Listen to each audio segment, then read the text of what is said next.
guys, I just wonder how many of you can do this simple movement, but actually so important, because my practice show me that many people struggle on this exercise. Usually people move their feet with their knees, which means you're moving your legs using the hip joint. But actually we've got a dedicated joint, we've got designed joint to do this job. This is your ankle. So let's do together this test. Hold the knees together and make sure there's no movement at all from the knees, and move one foot, bring it in, bring it out, bring it in. I wanted you to check how good mobility you've got with the ankles, because the mobility of the ankles is very important.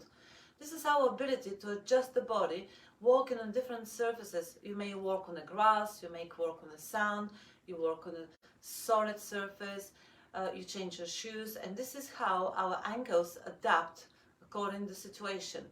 Imagine if you can't make the ankles flexible enough. If you slip on the floor, that can affect immediately your ankles, and it can damage your ligaments, tendons, and things can be quite serious. But if you improve on a daily basis this mobility and good control on the ankle joints, so you're really fine. I want to share something with you. I've got the privilege to teach for Helpful Heroes, and one of the guys in my lesson said this simple movement. He said, last time you did something for my knees that I've been suffering for years with my knee pain, and it just clicked like this, and my knees start feeling completely different. And that was the movement that I showed this guy, and he can't thank me enough. So to make this test and do this exercise regularly, check if you can move your feet without your knees, because if you slightly move your knees and you can't control and can't isolate your foot from the knee, that indicates a quite good stiffness in your ankles and something that you need to improve. Mobility of the ankles is a really good thing, but lack of mobility of the ankles is not, or mega mobile ankles I should say, is not a good thing, because that will make your ankles stiff. And if the ankles are stiff, you can easily develop bone spur. What is the bone spur?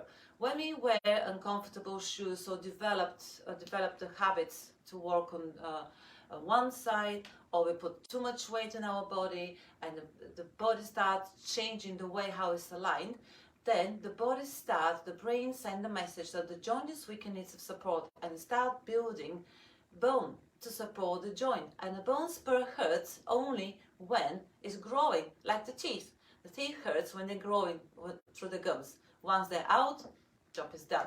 So you can, if there's a few ways you can control the bone spur pain. One is to keep moving and correct your posture. So check what is wrong with you. If you're not sure, leave me a message, contact me. You can find information about me below this video.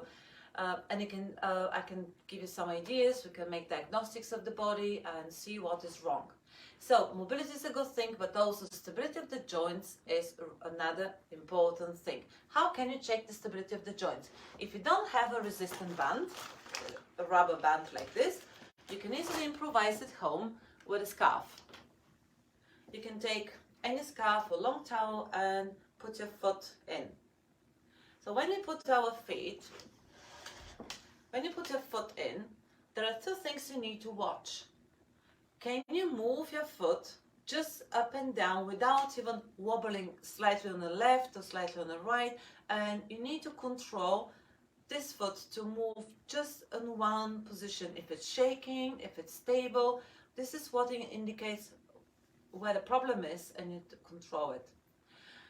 Number two things to watch is if you can bring your toes below your heel level, or if you can make this angle from 90 degrees smaller to 45, because most people get stuck.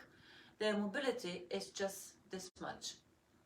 It's very important, again, as I said, lack of mobility. We start changing the way how we walk, the way how we print your feet on the floor, and believe it or not, the correct posture starts from strong feet or correct position of the feet. If the feet are not properly positioned on the floor, then we can look for problems in the back, even knees or hips or anywhere. So let's summarize what that this is my two exercises for you to do today. Checking, moving the foot up and down, moving the foot up and down, and joining the heels together, and try, can you move your feet without your knees? Any movement from the knees indicates lack of mobility in the ankle joints. If you already developed bone spurs, there are two ways you can improve these conditions. Essential oils. If you're looking for a natural way to control the pain, to control this process, to reduce the inflammation, to reduce the pain, essential oils can definitely help you on this point. And another thing is start doing exercises, the right exercises. The exercises doesn't mean to run or get a skipping rope and start jumping or whatever. It's about efficient movements to bring the body back in alignment. There are two reasons why we've got pain in the body. Number one, wrong posture. Number two, weight. I don't mean overweight, even though sometimes we put too much weight or we change the way how we carry the body weight, but the pain comes in the body. This is a message from the brain. Something is wrong and you need to correct it. Most people ignore the pain and say, oh, that's okay, I don't care, I'll take a painkiller. No, don't ignore the pain, because the pain is a message and comes in the body for a reason.